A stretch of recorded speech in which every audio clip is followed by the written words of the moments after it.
BPSC 67 तो CDPO का batch शुरू हो रहा है। ये आपको 5 अप्रैल से शुरू हो रही गुरु मंत्रा विद्या संस्थान द्वारा, जिसका आज डेमो क्लास दिया जा रहा है। आज के क्लास में हम लोग चर्चा करेंगे कि सिविल सर्विस की पढ़ाई है क्या, इसकी पढ़ाई क्या है और कैसे इसकी जो होती तैयारी करने की क्या रणनीति होनी चाहिए, किस इस पे किन पहलुओं पर ज्यादा ध्यान देना चाहिए और पढ़ने का क्या तरीका होना चाहिए। इसके माध्यम से हम लोग अपना इंस्टीट्यूट का रणनीति को भी बताएंगे, हम लोग किस प्रकार से अपना मेंस और पीटी की तैयारी एक साथ कराएंगे। वीडियो क्वालिटी अच्छी बनी रहे इसके कारण वीडियो ऑफ कर दिया जा रहा है और स्क्रीन शेयरिंग होता रहेगा। किन्हीं को कोई समस्या हो तो वो मैसेज कर सकते हैं।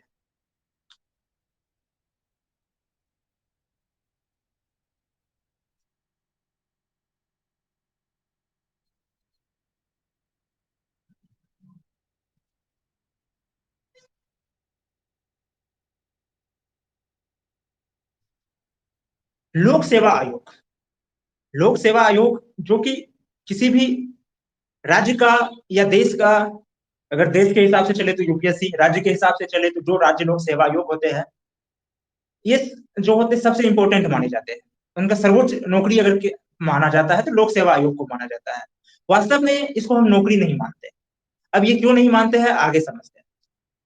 किसी भी देश में दो चीजों, ब्यूरोक्रेसी जो शासन का दो भाग होता है। पहला होता है सत्ता, दूसरा होता है प्रशासन। सत्ता और प्रशासन, ये दोनों ही किसी भी देश का शासन व्यवस्था को चलाने में महत्वपूर्ण भूमिका निभाती है। और ये दोनों क्या है, तो वास्तव में ये दोनों कार्यपालिका के अंग है। क्या है, तो कार्यपालिका के अंग है। सत्ता जो है ये अस्थायी कार्यपालिका है, प्रशासन अस्थायी है। डिफरेंस समझिएगा, ये दिखने में ज्यादा पावरफुल रहता है, कहीं भी सत्ता को ज्यादा पावरफुल माना जाता है, लेकिन ये है क्या, अस्थायी है। प्रशासन को माना जाता है कि ये इनके अधीन है, लेकिन वास्तव में क्या है, ये अस्थायी है। ये लगता है कि ये ज्यादा पावरफुल है, लेकिन है नहीं। पावरफुल ज्यादा कौन है, तो ये है। अब ये कैसे है आगे हम लोग चर्चा करते हैं। जैसे हम पहले ही बता चुके हैं, कार्यपालिका तीन अंग होते हैं। विधायिका, कार्यपालिका, तीसरा न्यायपालिका। विधायिका का काम होता है कानून को बनाना। संसद में या विधानमंडल में जो हम लोग सदस्य को चुनकर भेजते हैं, अपने अपने संसदीय क्षेत्र से जो चुनकर भेजते हैं, वो वहां सरकार बनाने का भी कार्य करती है, साथ में कानून बनाने का कार्य करती है। उस कानून को लागू करने के लिए कौन है, कार्यपालिका है। केंद्र में इसका प्रमुख कौन होता है, राष्ट्रपति होता है। ये सवाल अक्सर आ जाते हैं, ये क्वेश्चन आ जाते हैं बीपीएससी में कि केंद्र में कार्यपालिका का प्रमुख कौन होते हैं, राष्ट्रपति है। राज्य में कौन होते हैं, तो राज्य में होंगे राज्यपाल। राज्य में राज्यपाल, ये भी सवाल आ जाते हैं। तो इस चीज को हमेशा ध्यान रखिएगा। इसका वर्णन अनुच्छेद 52 में है कि केंद्र में एक राष्ट्रपति होगा, इसका 155 में। इस तरीके से चल रही है। अब कार्यपालिका जो है, ये तो देख लिए कार्यपालिका होती है। अब कार्यपालिका के दो अंग होते हैं।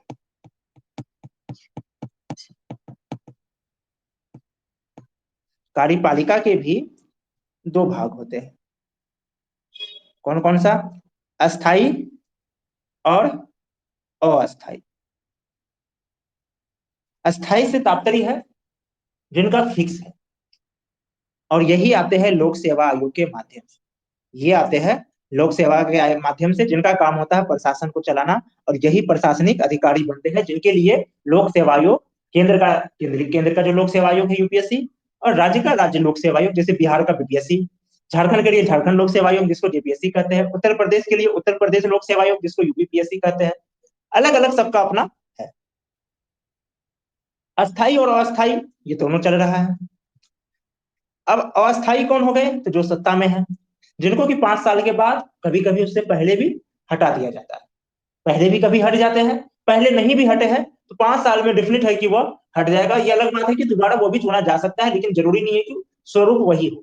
उदाहरण के तौर पे पहले भी प्रधानमंत्री नरेंद्र मोदी थे 14 से 19 के बीच में, और 19 से 24 के लिए भी नरेंद्र मोदी ही है। लेकिन पहले गृह मंत्री कौन थे, राजनाथ सिंह। अभी कौन है, अमित शाह। आगे कोई और भी हो सकते हैं। भले प्रधानमंत्री नरेंद्र मोदी रहे, भले ही सरकार बीजेपी की रहे, मोदी सरकार ही चले, लेकिन जो मंत्रिमंडल का स्वरूप है वो बदल गया, यानी अस्थायी कार्यपालिका का जो स्वरूप है वो बदल गया। हम लोगों को अस्थायी कार्यपालिका पर ज्यादा चर्चा नहीं करना है अभी, वो जब पॉलिटी की क्लास होगी वहां विस्तार पूर्वक करेंगे। अभी हम लोग किस पे चर्चा करना है, अभी हम लोगों को समझना है बीपीएससी के लोक सेवा आयोग के बारे में। तो ये समझ गए सत्ता की दो चीज होती है, सत्ता प्रशासन कार्यपालिका के, अस्थाई अस्थाई। सत्ता का काम होता है आदेश दे देना, क्या करना है, इसका आदेश है, इसका काम है क्या करना है, आदेश दे दिया। प्रशासन का काम अब क्या है, कैसे करना है, ये ये किस पर आ गया, प्रशासन पर। उदाहरण के तौर पे आज भारत सरकार एक ऑर्डर दे दी है, भारत सरकार ऑर्डर दे दी है कि 2000 का नोट फिर से बंद हो जाएगा। ये ऑर्डर दिए सो गए, इसी को कहते हैं राजपत्र, गजट निकालना। अब इसको पूरा किसको करना है, प्रशासन को। अब उधर या फिर भारत सरकार कुछ करना चाहती है, भारत सरकार चाह रही है कि नहीं किसानों की आय दोगुनी करे, और इसके लिए हम लोग जो है अपने जीडीपी का क्या करें, 10 से 20% राशि खर्च करें। अब ये निकाल दिया, घोषणा करके चले गए, जैसे लॉकडाउन में याद होंगे मोदी जी घोषणा करके चले गए कि हम अपनी जीडीपी का 10% अतिरिक्त खर्च करेंगे बजट के अलावा, वो तो चले गए। अब इस पे दिमाग कौन लगाएगा, अब इस पे दिमाग लगाएंगे जो ऑफिसर है, जो पीएमओ के ऑफिसर है, वित्त मंत्रालय के ऑफिसर है, वो दिमाग लगाए। वो दिमाग लगा करके वित्त मंत्री को सजेस्ट किए, वित्त मंत्री प्राइम मिनिस्टर से जिनसे उनको इच्छा हुई अपना कर लिए। लेकिन ऐसा नहीं कि किसी भी व्यक्ति से कर सकते हैं कि चलता फिरता कोई व्यक्ति से कर ले, ऐसा नहीं होता है। तो सरकार का एक नियम होता है कि सरकारी फाइल वहीं तक रहना है जो सरकारी लोग, चाहे वो अधिकारी हो चाहे मंत्रिमंडल के सदस्य हो। भले ही उस पार्टी, जिस पार्टी की सरकार है उसके अध्यक्ष तक भी सरकारी फाइल पहुंच रही है तो ये देश के लिए खतरा का सूचक माना जाता है कि नहीं, ये अच्छा नहीं है लोकतंत्र के लिए, क्योंकि पार्टी अपनी जगह है, सरकार अपनी जगह है। अब सरकार तो घोषणा कर दिया 10%, 10 से 20% करना, कैसे करना है ये सोचने का काम किसका, प्रशासन का। अब है कि तय भी कर लिया, ये कैसे कैसे खर्च करना है वो भी हो गया कि हाँ भाई हमको जो है किसानों को, फला किसानों को इस हिसाब से 5,000 रुपया महीना देना, इस हिसाब से हमको साल में इतना देना। अब किसानों के खाते तक पहुंचाने का काम वो भी किनका है, प्रशासन का काम, सरकार नहीं है। तो कहने का मतलब यहाँ ये था मेरा, यहाँ ये कहने का तात्पर्य है कि दिखने को भले ही लग रहा है कि ये इनके अंडर में है, प्रशासन सत्ता के अंडर में है, लेकिन वास्तव में असली ताकत किसका है, असली ताकत प्रशासन का है। ये दिख रहा है कि ये इसके अंडर में है, दिख रहा है कि सत्ता जो है इसको अपने अंडर में रखा है प्रशासन को, लेकिन वास्तविक ताकत यही है और यही देश को चला रहा है वास्तविक रूप से। और इसको चलाने के लिए, अब इस प्रशासन को चलाने के लिए सरकार को क्या चाहिए, अधिकारी चाहिए। क्या चाहिए, अधिकारी। और इस अधिकारी के लिए क्या करती है, संविधान में लोक सेवा आयोग का जिक्र है 315 से लेकर के 323 तक। ये लोक सेवा आयोग जो है इनको अधिकारी चुनकर देती है, परीक्षा लेते हैं और परीक्षा के उपरांत क्या करेंगे, अधिकारी सरकार को चुन के देंगे कि देखिए ये हम परीक्षा लिए 5 लाख स्टूडेंट का, इनमें से ये 500 स्टूडेंट हमको लग रहा है कि एक अच्छे अधिकारी बन सकते हैं। गारंटी नहीं लेंगे कि बनेंगे, लेकिन बन सकते हैं, इनको आप नियुक्त कर सकते हैं, नियुक्त कीजिए। सरकार को लगेगा कि हाँ चलो सही है तो ठीक है, अगर उसमें कोई ऑब्जेक्शन लग रहा है तो वो कारण बता करके उसको हटा सकते हैं, लेकिन कोई वैध कारण बताना होगा, क्योंकि हमारा अनुच्छेद 16 क्या कहता है कि आप लोक नियोजन में किसी प्रकार का भेदभाव नहीं कर सकते हैं। 15 और 16 जो है, अनुच्छेद 15 और 16 वो क्या करता है, विभेद का प्रतिषेध करता है। तो कोई आपको कारण बताना होगा, ऐसे नहीं कि हमको आपको पसंद नहीं, और कारण में भी कुछ सटीक कारण ध्यान रखना है, कोई ऐसा कारण जो कि आपका, आप जब नोटिफिकेशन निकाले और उस समय जो योग्यता का आप डिमांड किए उस योग्यता में वो फिट नहीं आ रहा है, तभी आप उसको हटा सकते हैं। ऐसा नहीं कि तुम फलना तुम्हारा जन्म उस राज्य में उस जगह पर हुआ इस कारण से नहीं, या तुम इस वंश से हो, ऐसा कुछ नहीं है। आप भारत का अगर वो नागरिक है तो कोई भी भेदभाव उसके साथ नहीं होगा। ये अनुच्छेद 16 में जैसा कि जिक्र है। तो प्रशासन का जो ये अधिकारी चुना जाता है, इसी के लिए इसी का एग्जाम कौन लेते हैं, तो इसका एग्जाम लेते हैं लोक सेवा आयोग। अब बिहार सरकार को भी प्रशासन अधिकारी की जरूरत है, बिहार सरकार को भी अपना प्रशासन चलाना है, क्योंकि मेन काम तो यही कर रहा है ना। इसके लिए अब इसको प्रशासनिक अधिकारी चाहिए बिहार सरकार को, तो ये प्रशासनिक अधिकारी चुन करके कौन देती है, तो लोक सेवा आयोग। और इसी के लिए क्या करती है, बिहार लोक सेवा आयोग बीपीएससी का एग्जाम बीपीएससी जो है ये एग्जाम लेती है। इसके बीपीएससी कई प्रकार के एग्जाम लेते हैं, इंजीनियरिंग फील्ड का लेते हैं, अभी जैसे कि सीडीपीओ का आया हुआ है आपको।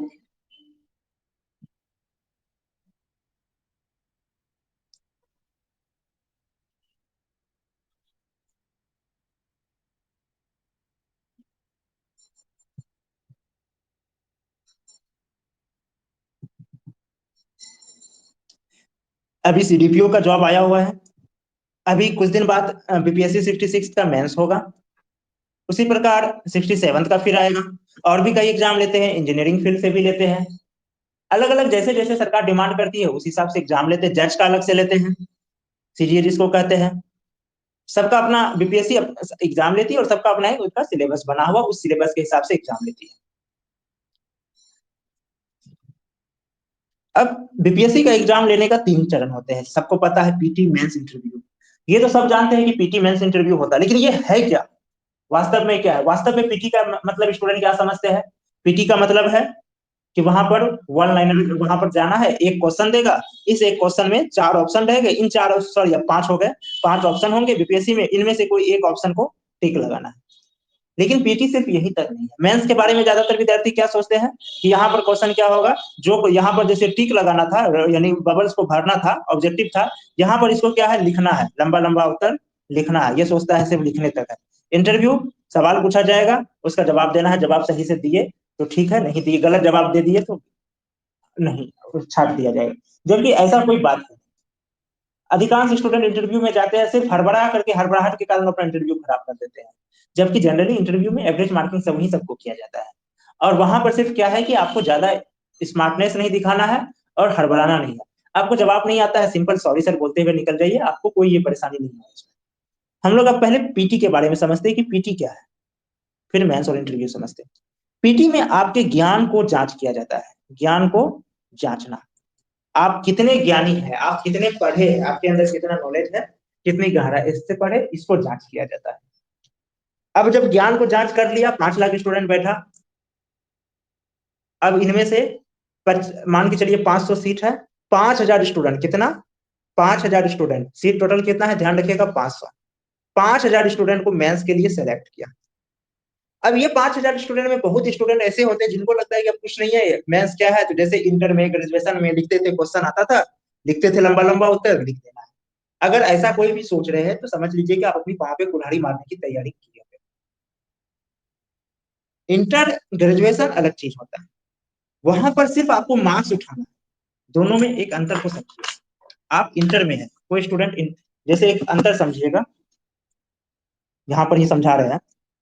आप कोई स्टूडेंट 11th में है, 11th है, 10 स्टूडेंट एग्जाम दे रहे हैं, ठीक, 12th है, यहाँ भी 10 दे रहे हैं। कंपटीशन है, कोई भी कंपटीशन है, नॉट सिविल सर्विस, कोई भी है, यहाँ भी 10 दे रहे हैं। अब ये 10 का क्या होता है कि यहाँ पर क्या है कि यहाँ कोई सीट लिमिट नहीं है कि 10 स्टूडेंट दिया है तो हम 5 को पास करेंगे, अगर 10 पास करेगा तो 10 को करेंगे, 10 अगर 100% लाएगा तो हम 10 को भी देंगे। यही चीज यहाँ भी है, अगर 10 100% लाएगा तो हम 10 को देंगे। यहाँ ऐसा नहीं है। कंपटीशन में क्या है, 10 दे रहे हो, 100 दे रहे हो, कोई फर्क नहीं पड़ता है। सीट कितना है, 4 है, तो हम इनमें से 4 को ही लेंगे। सपोज कीजिए 10 को भी मान के चले तो 10 में से भी कितना को लेना है, 4 को, यानी 6 को क्या करना है, इसको हटाना है। यहाँ पर किसी को हटाना नहीं है, तो आप जो लिख रहे हैं कुछ ना कुछ मार्क्स मिल रहा है, लेकिन यहाँ पर 6 को हटाना है। यानी जिसको टॉप 4 में आना होगा, इसको ये नीचे के 6 से क्या करना होगा, बेटर प्रदर्शन देना होगा, अच्छा करना होगा, बेहतर करना होगा।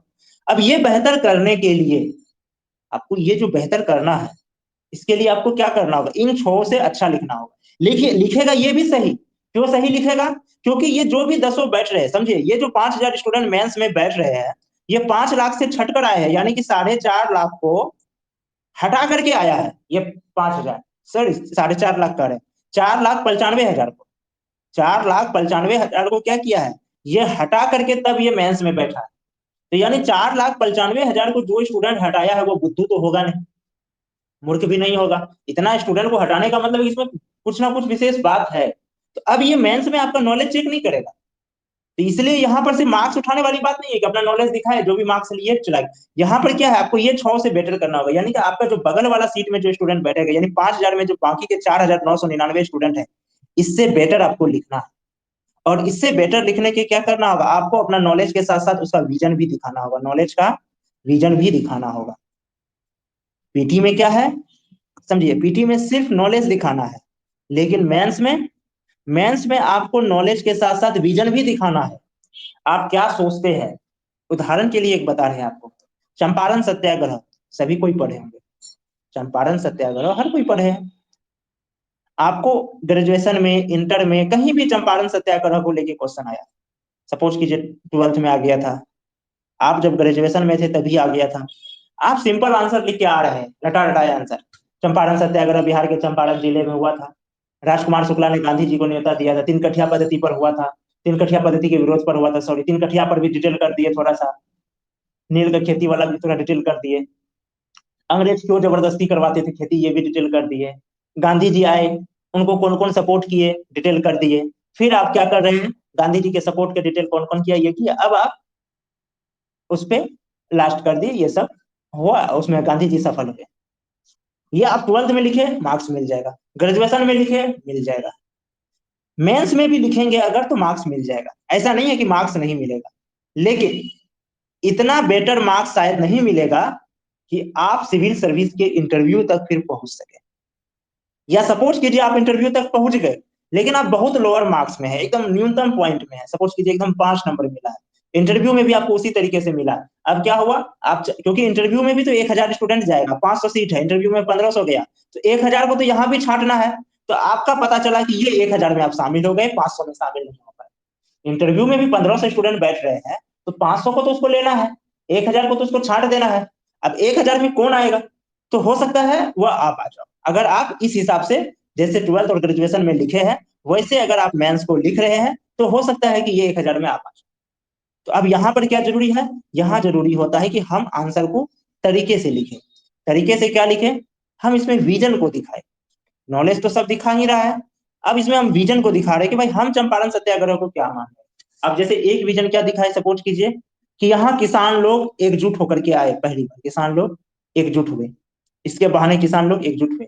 अब ध्यान रखिए ये कोई साधारण बात नहीं है, अगर किसान लोग एकजुट हो रहा साधारण बात नहीं, क्योंकि हमारा देश कृषि प्रधान है। और तत्कालीन समय में जब चंपारण सत्याग्रह हुई थी, उस समय क्या था, 80% आबादी किसान थी, यानी 80% आबादी क्या हो गए, वो एकजुट हो गए। दूसरा, अंग्रेजों की सबसे बड़ी ताकत क्या थी, कि भारत के लोग धर्म के नाम पे, जाति के नाम पे लड़ते थे, क्योंकि अब किसान लोग एकजुट हुए हैं तो धर्म और जाति का मुद्दा समाप्त हो गया। अब इस कारण क्या हुआ, अंग्रेजों को आंदोलन समाप्त करने का कोई बहाना नहीं है, कोई दंगा फसाद करा नहीं पाया, क्योंकि यहाँ सिंपल था, सब क्या थे, किसान थे। तो इस वजह से क्या हुआ, अंग्रेजी सरकार दबाव में आई, और देश के लोगों को यह समझ में आया कि अगर अंग्रेजी सरकार से मुक्ति चाहिए तो हमको धर्म जाति से ऊपर सोचना पड़ेगा, एक इंडियन बनना पड़ेगा पहले। तो एक एकता आई, अखंडता आई। अब जब चंपारण सफल हुआ तो बाकी जगह के भी किसान एकजुट हो गए, एक क्रांति फैली।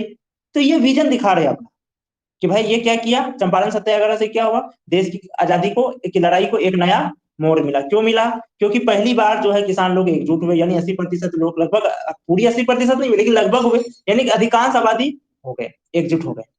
दूसरा, एकता आई, जो धर्म जाति के नाम पे लड़ रहे थे, जिसका अंग्रेज फायदा उठा रहे थे, वह समाप्त हुआ। तीसरा फायदा इसमें क्या रहा सबसे खास, अब भारत में एक नई जाति का जन्म हुआ। कौन सी जाति, किसान जाति। ये वह जाति है जिसको सिर्फ अपना खेतों से प्रेम है, किससे प्रेम है, खेतों से प्रेम है। और इस जिनको अब सिर्फ इनको चूंकि खेतों से प्रेम है, यानी इनका प्रेम एक है, पहले इनका प्रेम टूटा हुआ था, किसी को मंदिर से है, किसी को मस्जिद से है, अलग अलग है। लेकिन अब क्या हो रहा है भाई, अब इसका एक ही प्रेम है,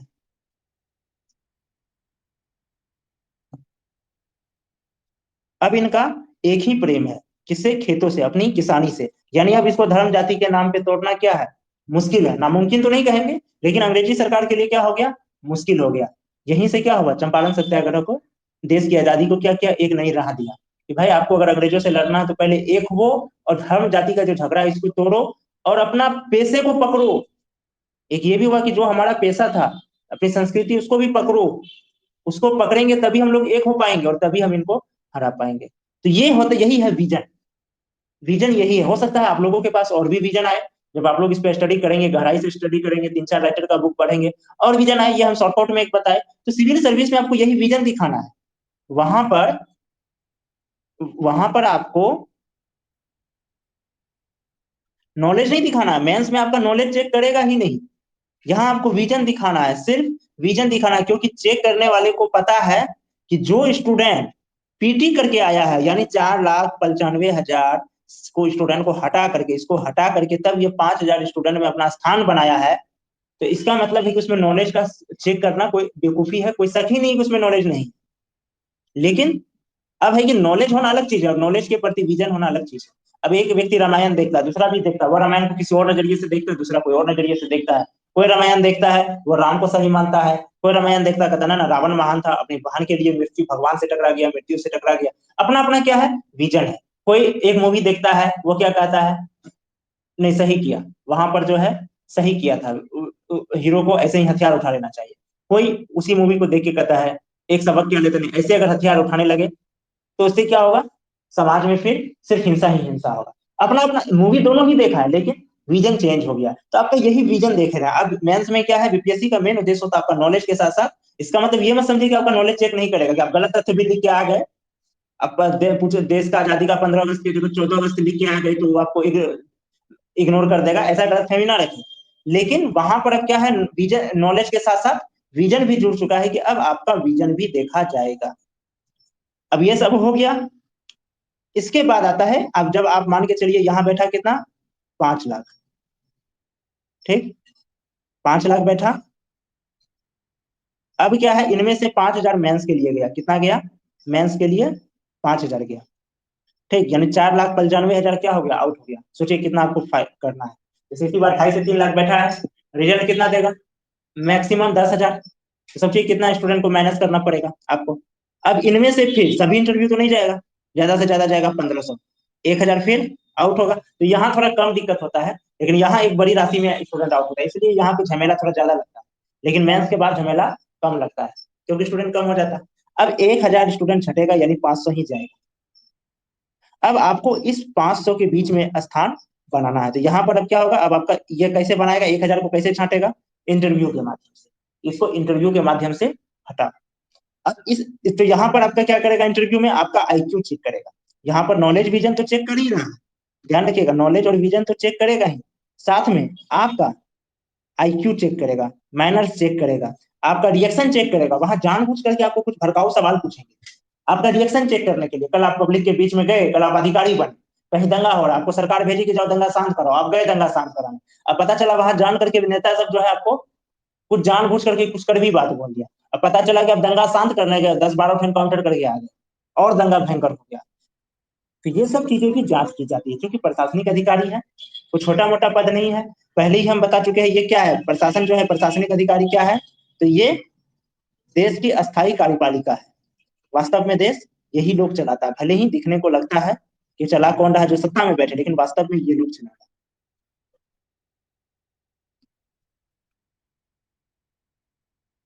तो ये जो है हम लोगों का यहाँ तक समझ गए कि बीपीएससी है क्या, क्यों एग्जाम लेती है, और इसका महत्व क्या है, और इसमें जो चयनित होते हैं उसके ऊपर कितनी बड़ी जिम्मेवारी होती है, पूरा देश का ही जिम्मेवारी होती है। अब हम लोग समझते हैं आज के वर्तमान समय में बीपीएससी तैयारी करने की क्या स्ट्रेटजी है। एक समय था स्टूडेंट लूसेंट पढ़ता था, सही बात है, आप 62वीं तक पीटी लूसेंट रट लेते, हो जाता। लेकिन जब से ये ऑप्शन ई आया, कौन सा आया, ऑप्शन ई आया, अब भैया लूसेंट का जमाना नहीं रहा, लूसेंट वाला जमाना गया। अब कौन सा अब क्या है, आपको थोड़ा सा मेहनत करना होगा, रटने वाला काम नहीं करना होगा। अब मेहनत करना होगा, ऑप्शन ई, क्योंकि बहुत ही गहराई कर दे, क्वेश्चन को क्या करता है, डिप्थ में लेके चला जाता है। तो आंसर जानने के लिए भी आपको डिप्थ में जाना होगा। और स्वाभाविक है, जब जब डिप्थ में जाना है तो उसका सबसे अच्छा उपाय क्या है, उसका सबसे अच्छा उपाय है कि आप मेंस की तैयारी पहले कीजिए। आप पीटी की तैयारी के समय मत फंसिए। बहुत स्टूडेंट अब जबरदस्ती नहीं, सर हमको पहले पीटी ही पढ़ना है फिर बाद में मेंस पढ़ेंगे। हम लोग उसके लिए बैच अलग से बना देते हैं, लेकिन वास्तव में दिल नहीं करता है। ना ही हम लोग कभी मनाते हैं कि उसका बच्चा आए, क्योंकि उसमें कोई ना हमको फायदा है ना उनको फायदा है। तो डिप्थ में पढ़ने के लिए आपको मेंस का तैयारी कीजिए, डिप्थ में जाएंगे, और जब आप मेंस का करेंगे ना, पीटी इसी के साथ अपने आप हो जाएगा। पीटी क्या होगा, इसके साथ अपने आप हो जाएगा, इसके लिए आपको एक्स्ट्रा दिमाग लगाने की जरूरत नहीं पड़ेगी। उसके बाद सिर्फ टेस्ट सीरीज दीजिए, एग्जाम दीजिए। तो ये जो होता है मेंस में, अब आपका जब यहाँ पर जैसा कि बताइए कि अब डिप्थ में आ रहा है तो आप मेंस पढ़े, इससे दो फायदा हो गया, आपका पीटी भी हो गया, मेंस भी हो गया, साथ में आंसर राइटिंग प्रैक्टिस कर दी है, तो आगे चल के बेनिफिट होगा, जितना ज्यादा आंसर राइटिंग मेंस के लिए इतना अच्छा। अब क्या होना चाहिए, अब ये होना चाहिए भाई कि अब आप मुख्य परीक्षा की सीधा तैयारी करें। किसकी तैयारी करें, सीधा मुख्य परीक्षा की तैयारी करें, पीटी की तैयारी अपने आप उसमें हो जाएगा। दूसरा, एनसीईआरटी नोट्स पढ़े, एनसीईआरटी का जो नोट्स होता है वो जरूर पढ़े। आप लोगों को बता दें कि जो हमारा ऐप है, mission UPSC SPSC, mission UPSC SPSC गुरु मंत्रा, गुरु मंत्रा, ये जो नीचे आप नाम देख रहे हैं ना, यही हमारे ऐप का नाम है। यहाँ आपको एनसीईआरटी के नोट्स अभी हम लोग अपलोड करना शुरू किए, कुछ कारण से भी स्टॉप है, लेकिन आगे चल के फिर जो है अप्रैल से शुरू हो जाएंगे। यहाँ आपको एनसीईआरटी के नोट्स भी मिलेंगे और भविष्य में टेस्ट सीरीज भी मिलेंगे। तो एनसीईआरटी नोट्स पढ़ें, साथ में उसका टेस्ट सीरीज भी देते रहे। तीसरा क्या है, जब मुख्य परीक्षा की तैयारी कर रहे हैं तो लेखना अभ्यास शुरू से करें। कुछ स्टूडेंट क्या होते हैं, बस सोचते हैं कि नहीं हमको लेखना अभ्यास जो है बाद में करना, अभी करके क्या करना, लेखना अभ्यास बाद में करेंगे, पहले पीटी निकल गया। पीटी निकल भी गया, चलिए पीटी निकल गया, अब आपको फॉर्म भरा, एग्जाम का समय दिया, ज्यादा से ज्यादा 3 महीने। पहले ठीक था, पहले जब 6 महीना साल भर होता था तब ये सोचना सही था कि पहले पीटी करो फिर मेंस करो। लेकिन अब जब बीपीएससी ऐसा रहेगा नहीं, अब ये थोड़ा सा फास्ट हो चुका है। कम से कम मेंस का रिजल्ट देने में भले स्लो हो, लेकिन मेंस का एग्जाम लेने तक ये फास्ट है, उसके बाद ये स्लो हो जाता है। तो अब तो वो समय रहा नहीं, 3 महीना में आप ऑप्शनल पढ़ेंगे कि आप रिवीजन करेंगे या फिर आप आंसर राइटिंग का प्रैक्टिस करेंगे। तो ये प्रेशर ना पड़े इसके लिए आप आंसर राइटिंग शुरू से ही कीजिए। कोई सेल्फ स्टडी भी कर रहे हैं उनके लिए भी मैं बोल रहा हूँ, आंसर राइटिंग करते रहे। जितना ज्यादा करेंगे आपका उतना ज्यादा निखरेगा और उतना ज्यादा आपका जो बेस भी मजबूत होगा, पीटी की भी तैयारी मजबूत होगा और आगे चल के मेंस की भी तैयारी मजबूत होगा। तो यहाँ पर जो ये बचपना जो है छोड़ देना है कि पहले पीटी हो जाए फिर मेंस के बारे में सोचेंगे, या फिर जो आंसर राइटिंग के बारे में, वही स्टूडेंट कभी कुछ नहीं कर पाता है। पढ़ता बहुत है, पीटी भी हर बार निकाल लेता है, लेकिन मेंस में आके फंस जाता है, क्योंकि वो एक रटा रटा या आंसर देता है जैसे 9th 10th में वो देते आया है, और जिसका कोई स्थान नहीं है, ये आप देख चुके हैं। तो लेखना अभ्यास जो है शुरू से करते रहे, जित कम ज्यादा मत कीजिए, कम से कम 2 प्रश्न, दो नहीं तो 1 प्रश्न। और बहुत से छात्र एक गलती और करते, वो बीपीएससी का क्वेश्चन बैंक निकाला, बैठ गया उसको करने, अब पता चला उसको कुछ समझ में ही नहीं आ रहा, क्वेश्चन उसका पढ़ करके पेपर 1 तो समझ भी रहा है, पेपर 2 खोपड़ी से ही ऊपर निकल रहा है। ऐसे स्टूडेंट को हम यही कहेंगे, आपको जरूर पहले ही दिन जो है 6 मारने की तैयारी मत कीजिए, आप आराम से एनसीईआरटी का बुक लीजिए और उसके जो पीछे जो क्वेश्चंस है उनको लिखने का प्रयास कीजिए। ये एक दिन में नहीं होता, धीरे धीरे होता है, जब वो हो जाएगा फिर बीपीएससी वाला बनाए। लेकिन ज्यादातर छात्र क्या है, वो सीधा बीपीएससी का ही क्वेश्चन देखने जाता है। कुछ स्टूडेंट है बहुत हार्ड है, नहीं होगा, बीपीएससी का तैयारी ही छोड़ देता है। कुछ स्टूडेंट जबरदस्ती करने लगता है, पता चला वो कहीं का नहीं रहा। इसका उपाय ये है कि पहले आप एनसीईआरटी का जो क्वेश्चन आंसर होता है छोटा छोटा, उसको लिखने का प्रयास करें, धीरे धीरे बड़ा में।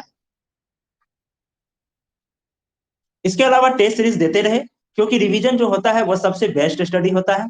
रिवीजन जो होता है स्टडी के लिए क्या होता है, आपका स्टडी के लिए टॉनिक का काम करता है। तो रिवीजन जो है वो देते रहना चाहिए।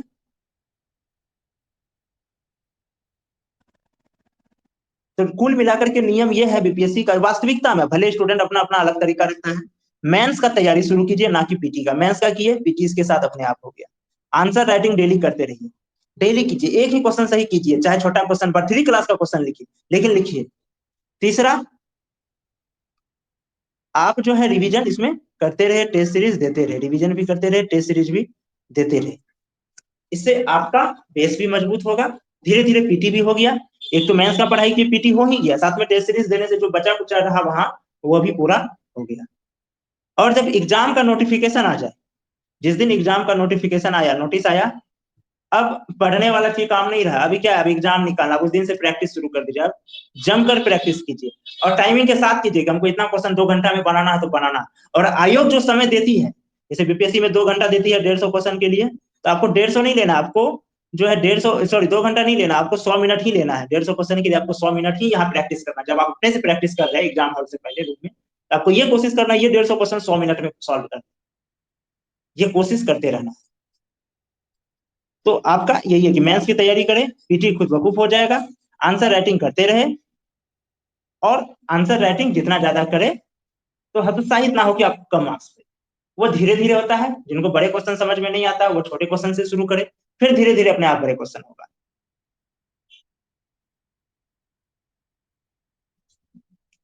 अब उसके बाद होती है जो सबसे इंपॉर्टेंट है, सिविल सर्विस का सबसे इंपॉर्टेंट पार्ट, जो कि इसको जनरल कंपटीशन से क्या करती है, डिफरेंट करती है, जनरल कंपटीशन से इसको डिफरेंट करती है। वो क्या, विषयों को जोड़कर पढ़ना, विषयों को जोड़कर पढ़ना। इसके बारे में कल विस्तार से बताएंगे, आज सिंपल से समझिए।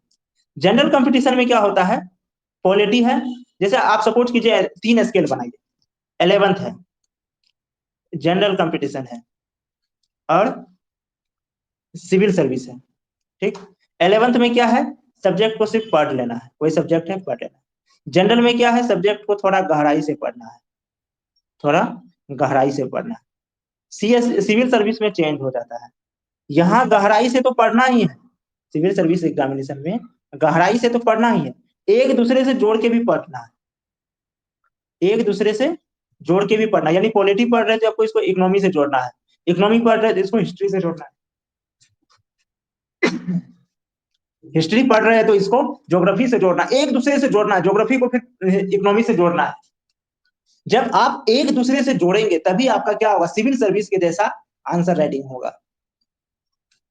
बहुत स्टूडेंट देखते होंगे बीपीएससी हर साल पीटी निकल जाता है, मेंस हर साल देता है, बहुत अच्छा गया, आएगा एग्जाम देके बोलेंगे बहुत अच्छा गया, लेकिन होता नहीं। क्यों नहीं होता? क्योंकि उनकी नजर में उनको जितना समझ है तो उनको लगता है कि हम बहुत अच्छा एग्जाम दे के आए, लेकिन वास्तव में जितना डिमांड है बीपीएससी का, जितना डिमांड है आप उसके अनुसार दे नहीं पाए। आप अपने जगह सही है, आपको जितना समझ में आ रहा है हाँ उतना तो दे के आ रहे हैं, मेरा हो जाना चाहिए, लेकिन वास्तव में आप बीपीएससी की नजर में उतना है नहीं। नतीजा क्या होता है, आपका रिजल्ट डाउन हो जाता है। अब बाद में हम लोग अलग अलग आरोप लगाते हैं, कभी क्षेत्र के आधार पे, कभी भाषा के आधार पे, लेकिन लोक सेवा आयोग ऐसा नहीं करते। आप अगर उसके लायक है तो वो देंगे।